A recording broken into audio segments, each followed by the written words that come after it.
Subscribe to our channel and press the bell icon to never miss any update from Rouse IAS Study Circle.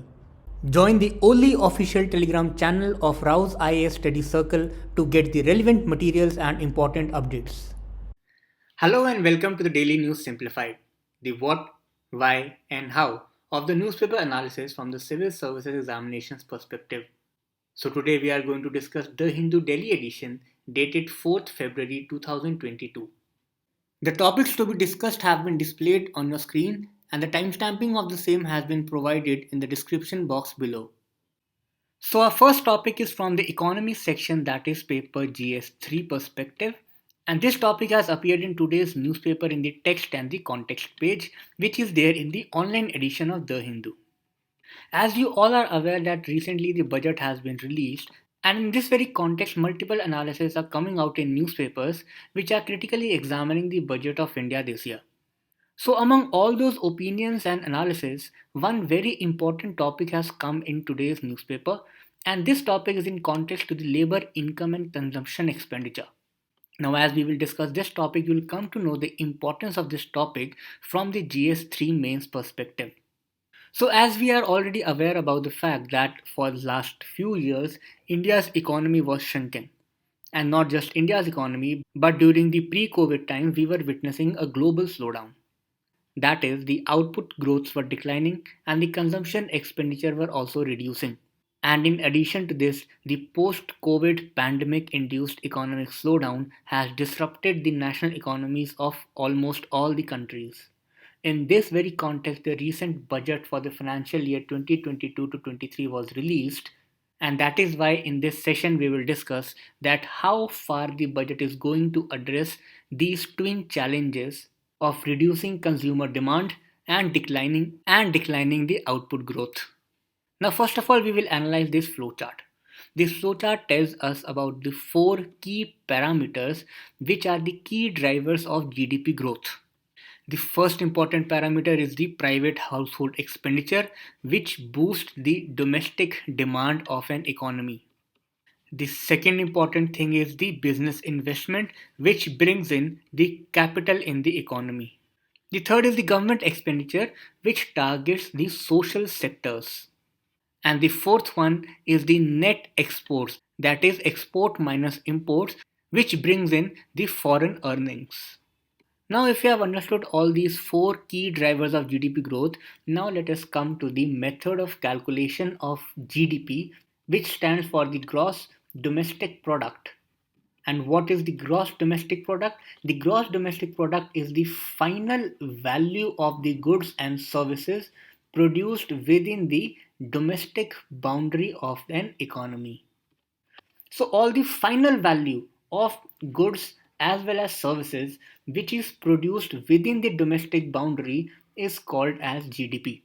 So the expenditure method of GDP calculation is C plus I plus G plus X minus M, whereby the C stands for the private consumption expenditure, the I stands for the business investment, the G stands for the government expenditure, and X minus M stands for the net exports. All these parameters we have discussed. Now the fact is that out of all these four parameters, this first parameter, that is the private household expenditure, accounts for around 55% of the total GDP in a year. Which means that this very parameter, which is also behind boosting the domestic demand of the economy, is the biggest driver of economic growth. That is why it is said that the growth of Indian economy is majorly dependent on its domestic demand. So till now, if we have understood these four key parameters and the relative importance of the household expenditure, we can understand that how much is it important to boost the domestic demand of India's economy. And that is what exactly our topic says, the consumption expenditure. But now we also know that for the last few years, the consumer demand is losing its momentum in India. Now this graph shows the CAGR, which stands for the compound annual growth rate, in percentage of the private final consumption expenditure. And as you can see, the general pattern of the India's consumer demand is decreasing, with only this slight exception. However, if we take the average values of the consumer demand in the financial year 2005 to 2011 and then 2012 to 2020, and thereby for each year, we can see that broadly the consumer demand is shrinking. Now here is where the issues lie. The experts were expecting that Indian government will come up with such a budget that it will aim at boosting the consumer demand. However, the annual financial statement mentioned this year has specifically focused on fiscal consolidation. Now, in common terms, the fiscal consolidation means to control the fiscal deficits. Now, some of you must be knowing that what exactly do you mean by fiscal deficits, primary deficits, budgetary deficits, all those technical definitions. But for those students who are new to economy, let us not get into the technical details of these all deficits. But to understand this very topic, just focus on that what do you exactly mean by deficits. Now you take two things, one is your income and the other one is your expenditure. Whatever you earn is your income, and whatever you spend is your expenditure. Now, if the expenditure exceeds the income, that means your net savings becomes negative, it will mean that you are into deficit. And if your income is above than your expenditure and your net savings are positive, it will mean that you are in surplus. So same thing happen with the government also. There are certain earning sources for the government. For example, the taxes which you pay, those are the sources of revenue.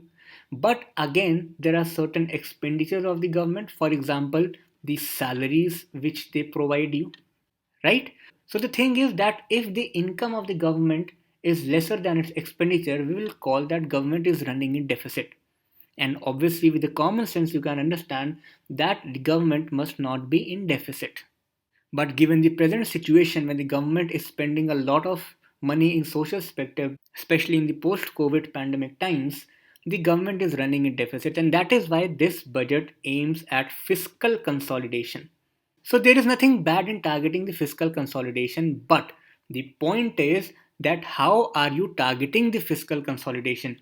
Are your steps towards increasing this income, or are your steps is towards reducing this expenditure? Because let us look at this thing freshly. There are two things. One is the income and other is the expenditure. And the gap between these things is known as deficit. Now, how can you reduce your deficit? You can reduce your deficit by two means. Either you increase your income or you reduce your expenditure. Obviously, these two things can be done simultaneously also, but to understand this particular topic, I am taking these two extremes. The one extreme is that you increase your income, and the other extreme is that you reduce your expenditure. By this way, you can reduce this gap or you can reduce this deficit. So now what various analysis is claiming is that this budget is not aiming at improving the income, but they are aiming at reducing the expenditure. And various data are present in order to prove this point. Experts say that government is planning to achieve this fiscal deficit target by reducing their revenue expenditure. And this reduction of revenue expenditure is mainly done from the social sector. That is, the government will spend less on education, health, nutrition, and other social sector schemes. Now, here on your screen, there are two charts which are presented in front of you. The sources of this chart are annual financial statement. In the first chart, this gray line shows the allocation in these social sectors of the present year in comparison to the red lines of the previous year. This is the scale of this chart. In the overall social services as well as medical, rural development, agriculture and allied, the allocation in all these sectors have reduced in this year compared to the previous year. Further, the budget also suggests that the social service expenditure after the sharp uptick in financial year 2022, that is this very year, will drastically reduce. This means that in this year, the social sector spending faces a cut. Now, this is a specific point of concern because various analysts say that this reduction in the allocation for the developmental expenditure and the social services would have adverse impact on labor income and the consumption expenditure. And in the beginning, we have said that boosting the labor income and boosting the consumption demand can refuel the Indian economy. So now let us understand that why is increase in social sector expenditure is needed. There are three primary reasons for this. The first is the post-pandemic economic recovery. Now, as we all know, that during the COVID times, many people have lost their jobs, many industries were shut down, and various businesses were shattered. Moreover, till now, we have also understood that the private consumption expenditure is the biggest driver of economic growth. And given the context that the global market is also weakening, we cannot rely our economic growth on the basis of just exports. So that is why we need to boost our domestic demand. And that is why the government expenditure in social sector is of utmost importance. The second important thing is to reduce the inequalities. It is said that the country can grow from the government as well as the private investment. But we all can understand that the private investments are mainly concentrated to attain maximum profits. They are not aimed at reducing the inequalities. Reducing the inequalities is the major responsibility of the government. And thereby, when the government spends in sectors like education, nutrition, health, public infrastructure, etc., it is believed that several inequalities are reduced. Moreover, given the context that recently it was said that India is witnessing a K shaped economic recovery. So, what do you mean by the K shaped economic recovery? The K shaped economic recovery is that the recovery is sector specific and is not uniform. It was witnessed that in the post pandemic times, the sectors like pharmaceuticals grew with a very high profit margins, but the sectors like manufacturing got reduced. So the recovery is taking place in the pharma sector but not in the manufacturing sector, and this is further increasing the inequalities because the workers which are working in the pharma sector, obviously their income is rising, and the other workers which are working in industries or manufacturing sector, their income is reducing. So in order to tackle this K-shaped economic recovery, again the social sector expenditure is needed. And the third thing is reaping the demographic dividend. If the government will not invest in health, in education, in nutrition, how can we reap our demographic dividend? We are 130 crore strong population base, and around 67% of this population is in the workforce age. So to order to reap this demographic dividend, government must increase the social sector expenditure. So this article was all about boosting domestic demand and how the government budget is not giving adequate attention towards this sector. So moving with our topic which has appeared on page number 3.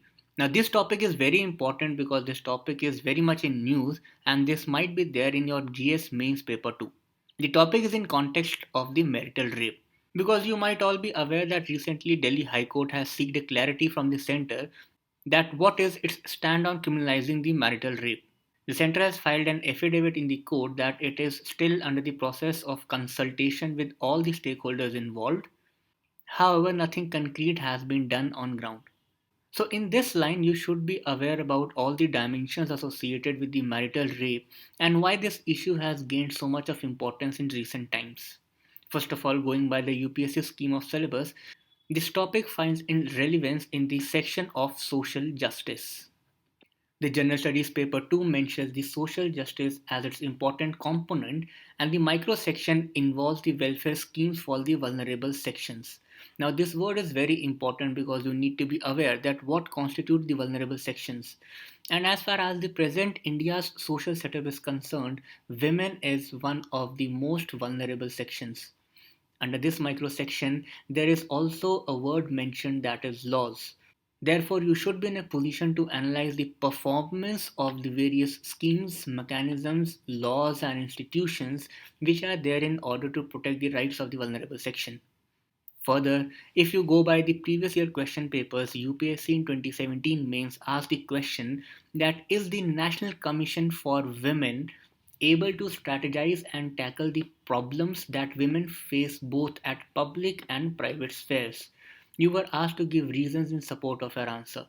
Now, if you closely look at this question, and to answer this question holistically, you need to be aware about all the problems which women face at public as well as the private spheres. And the marital rape is one of the issues which women face purely in private spheres. This is not a public issue, this is a private issue. And we all know that laws to govern the public institutions or public practices is easy to make and enforce, but when the laws enter the private domain, it becomes very, very crucial and difficult to formulate the laws and enforce those laws. Because by the very philosophy of the laws, it aims to restrict something. And when we understand the fundamental philosophy of privacy, it is aimed at providing freedom. So many a times the law when enters the private sphere comes in contradiction with the basic philosophy. And therefore the issue of marital rape is very complex. So first of all we will understand that what exactly do we mean by marital rape. So the marital rape is an act of the sexual intercourse with one's spouse without the spouse consent. Now this thing is very complex in nature because with all maturity we all understand that the institution of marriage is built on the principle of love, and this love is emotional as well as physical in nature. Further, the human physical as well as biological needs are also very basic. And that is why when a couple enters into the institution of marriage, by entering into this institution, both of them gain certain rights over each other. But at the same time, there are certain responsibilities too. So that is why when one spouse enters into a sexual intercourse with the other spouse out of love, that is purely respectable. But when this act is happening without the consent, then it breaches the privacy of that individual. So now on one hand we understand that physical intimacy is the basic need of humans and one of the basic pillars of the institution of marriage. But on the other hand we also understand that this should not breach the privacy limits and freedoms of someone. And here is where lies the complexity. However, from the examination's point of view, you need to be aware about the reasons of the marital rape, arguments in favor of criminalizing the marital rape, and what are the arguments which are given against criminalization of marital rape. Or, in the other sense, we can say that what are those arguments which stand as a hindrance in criminalizing the marital rape. So, today's discussion is all about all these things. So, first, we'll come to the reasons of the marital rape. The first and the foremost reason is the patriarchal nature of the society. Despite gain in the literacy level, education, and socio-economic life standards, still it is said that Indian society is highly patriarchal in nature. And it is not just by the fact, it is also yours and mine personal experience. If you closely look at your surroundings, you will come to several such practices which will seem as purely patriarchal in nature, and the objectification of women is at such a height that even most of the educated citizens of our country cannot understand that how their practices, their beliefs are leading to women objectification. For example, take the item songs which are there in the Bollywood. So the root of the problem lies in the patriarchal society. This notion of objectification of women or treating the women as a property is carried forward in the marriage of institution also, whereby most of the husbands believe that because they are just married to some women, those women have become their property. And in a way, they have gained absolute right over their spouses. So that is why the first nature is the patriarchal notion of our society. Now, the second reason is the legal deficit. Now, for this to understand, we should go to the IPC section 375, whereby the rape is defined. And in that sense, we will also look at some of the exception which is provided. Now, this is the section 375 of the IPC, that is the Indian Penal Code. Under this section, the rape is defined. Now, this section defines rape as following. A man is said to commit the rape who, except in the case hereinafter accepted, has sexual intercourse with a woman under circumstances falling under any of the six following descriptions. Now, these are the six conditions which further explicitly define that what is rape and what will be constituted as a crime. The first thing which section 375 says is that it is against the woman's will or her consent. That is, that if the man forcibly enters into a sexual intercourse with some woman without her will or consent, that will be called as rape. The third situation can be that woman has given her consent. That means that this condition is fulfilled. But it might happen that that consent is forcible in nature. And that is why the point says that with her consent, when her consent has been obtained by putting her or any person in whom she is interested in fear of death or of hurt. This means that just obtaining the consent of the women is not complete. That consent should be out of her free will. Therefore, it is said that the free will is the base of any freedom. Now we'll come to the fourth point, which is based on some confusion. The point says that yes, there might be the consent given by the women, but there might be a situation when the man knows that he is not her husband and that her consent is given because she believes, that is, the woman believes, that he is another man to whom she is or believes herself to be lawfully married. Which means that if the man knows that he is not her husband, but on the other hand, the woman believes that she is married, that she is entering into a sexual intercourse with someone whom she believes that she has entered into a lawful marriage. Even in that situation, the sexual intercourse will be treated as rape. Now, coming to the fifth point, it says that yes, there might be a situation when the consent is given, but again, the consent might be given in such a situation whereby, because of the reason of unsoundness of the mind or intoxication, the woman was not in senses when she gave her consent. That is why it says that with her consent, when at the time of giving such consent, by reason of unsoundness of mind or intoxication, she is unable to understand the nature and the consequences of that to which she gives consent. And the sixth point clarifies that even if the consent is given by a woman who is under 16 years of age, even that will not be considered as consent. And if a man enters in a sexual intercourse with a girl who is below 16 years of age, even that will be constituted as rape, because it is believed that the children below the 16 years of age are not fully matured to understand the nature and the consequences of these things. So I hope that all these 6 points are clear, which are there in section 375 of the IPC.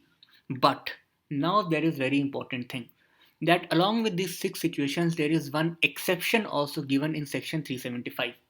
That exception is that the sexual intercourse by a man with his own wife, the wife not being under 15 years of age, is not a rape.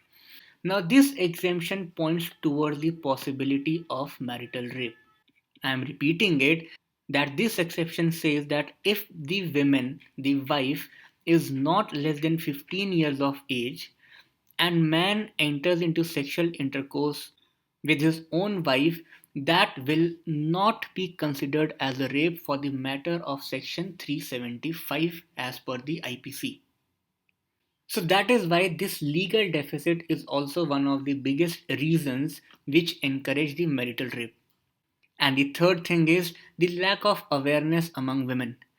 Now, this patriarchal notion of society is not just practiced by men, it is practiced by each individual which lives in that society, because individuals are not isolated from the society. So, if we go by this logic, our women are also patriarchal in nature. They accept the manly dominance over themselves and they are not aware about their true rights, about their bodily integrity. That is why this is one of the biggest reasons that why the marital rape are not reported. You yourself practically imagine a situation in society like us whereby if a married woman comes out of her home and she files an FIR in police that her husband has raped her, what will be the reaction of a society towards that woman? There might be a situation that she will be boycotted with the other women of that very society or of her own family. Because the point is that society or the women are not aware about these modern concepts. So that is why primarily these are the three reasons, that is the patriarchal notion of the society, the legal deficit and lack of awareness among women which encourage marital rape. Now we will discuss that what are the arguments which are in favor to criminalize the marital rape. The first and the foremost argument is Article 14 and Article 21 of the Indian Constitution. Article 14 says that equality must be prevailed and it should not be discriminatory in nature on the basis of religion, race, caste, etc. Further, Article 21 says life with dignity. So now here I ask you a question, that is there a difference between a woman who is married or a woman who is not married? Do the married women do not enjoy the life with dignity and liberty under Article 21? Yes, they do, because Article 14 and 21, and for that matter as Constitution, do not discriminate on these parameters. So the rights which are enjoyed by the unmarried women should be and must be enjoyed by the married women also. So that is the foremost argument in favor of criminalizing the marital rape. The second is the domestic violence, that is sexual violence committed by husband on his wife. So if we are considering this thing as violence, why are not we considering it as a rape? Because the fundamental thought of describing the rape was that it was done without the consent of the women. Now that woman can be married or that woman can be unmarried. And the third thing is the inconsistency. Because in recent times there have been several Supreme Court judgments and also various IPC sections described that women is not a property of their husband. For example, in 2018, when the Supreme Court in Joseph Shine case declared the adultery as unconstitutional practice, it said that women are not the property of the husband and there is a free will of each partner in marriage. That free will, that right is enjoyed by husband and the wife equally. So that is why when we look at these changing scenarios in our society, we can confidently say that because now the rights of the women are being recognized, this practice of marital rape should be criminalized. However, the things are never in black and white. The issues always lie in gray areas. And that is why we need to be aware about the associated arguments which are against criminalizing the marital rape, or we can say act like an hindrance in criminalizing the marital rape.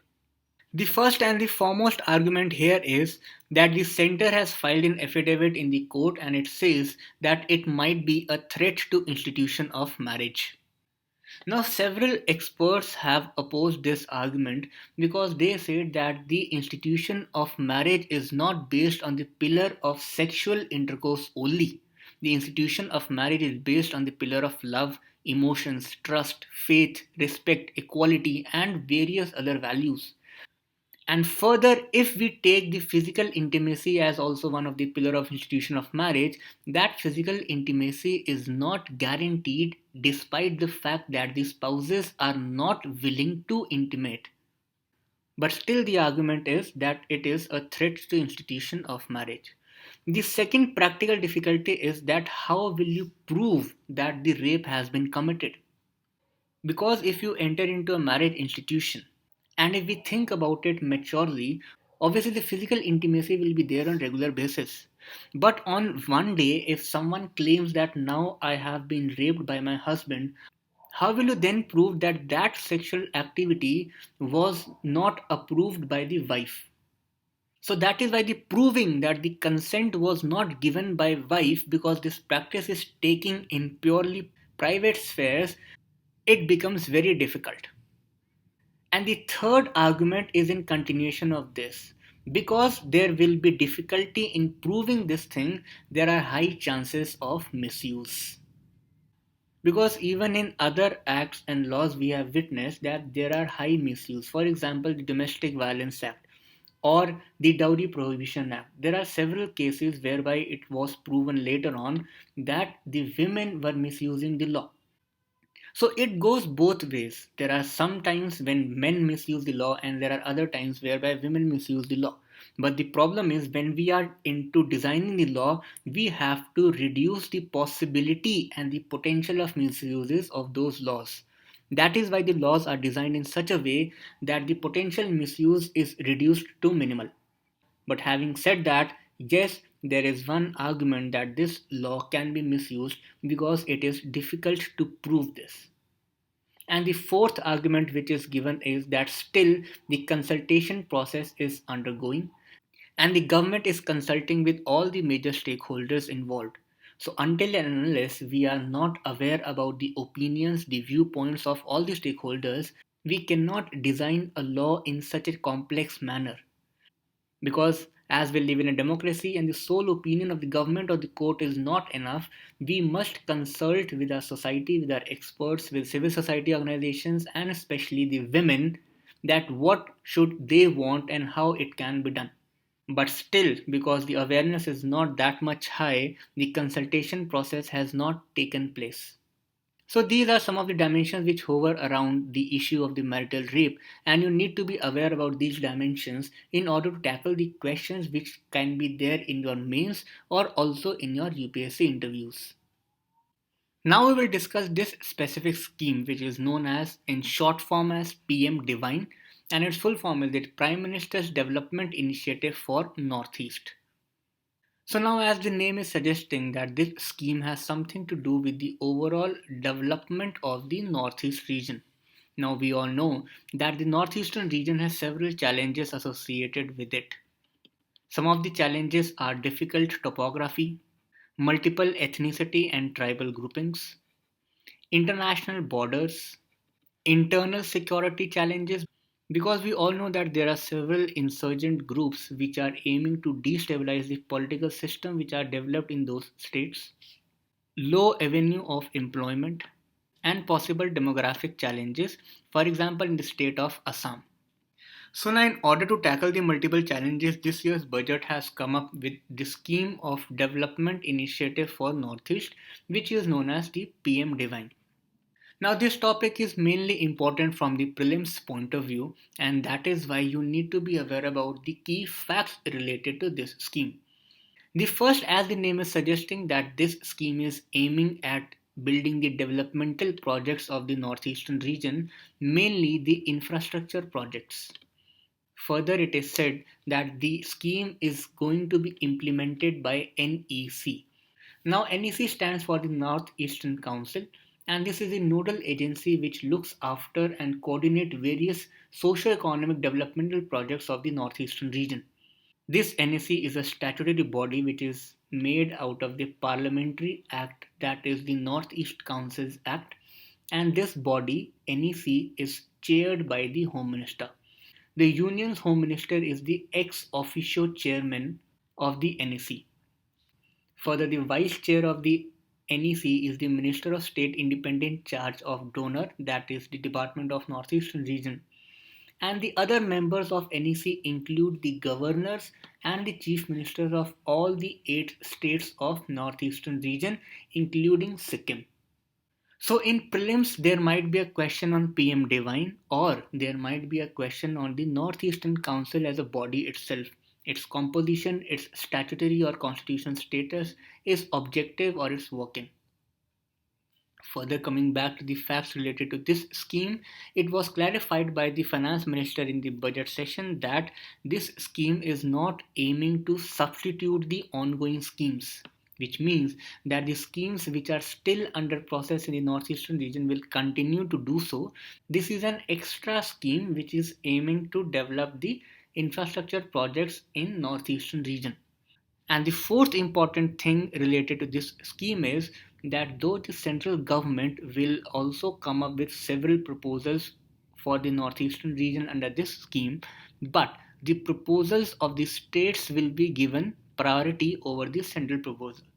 Now, this is done in order to ensure the state autonomy and to promote the decentralized development in the northeastern region, because several experts claim that till now the planning process of the northeastern region was very centralized in nature, and the need of the hour is to promote the decentralized level of planning as well as the implementation in that particular region.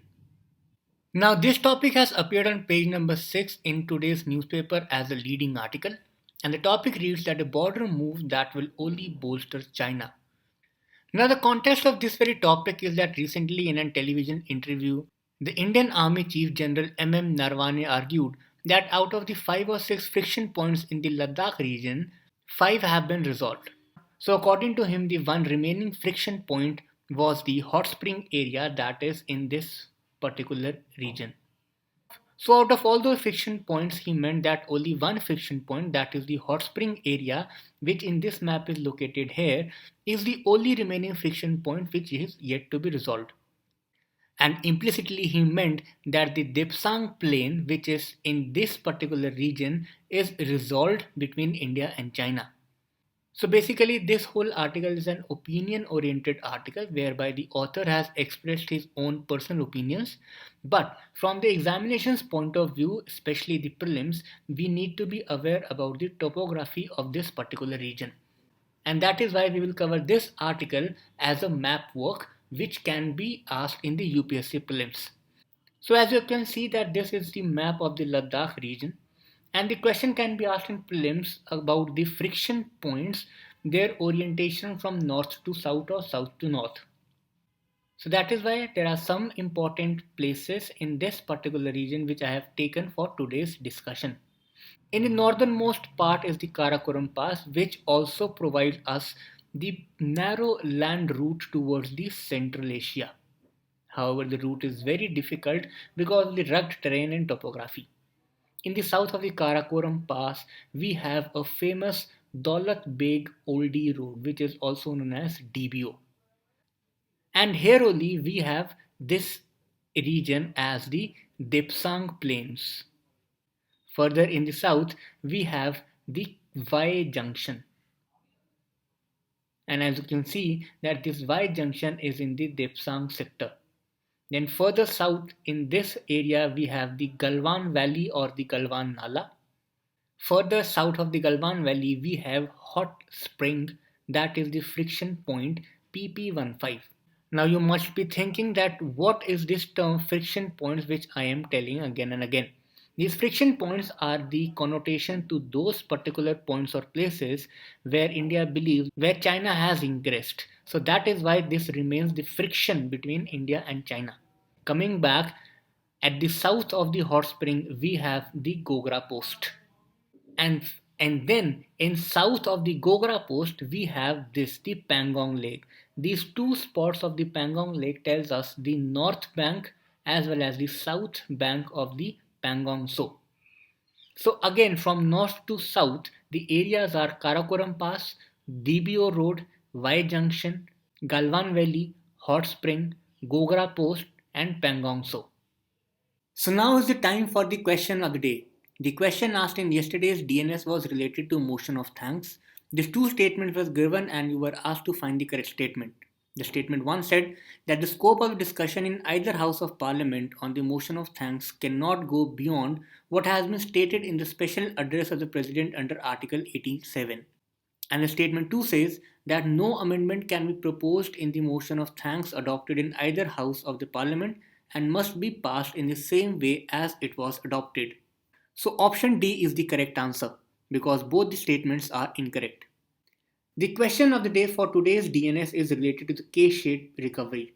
The question is asking you that the word K-shaped recovery which is seen in news recently refers to what? So there are 4 options given and you have to take the correct answer.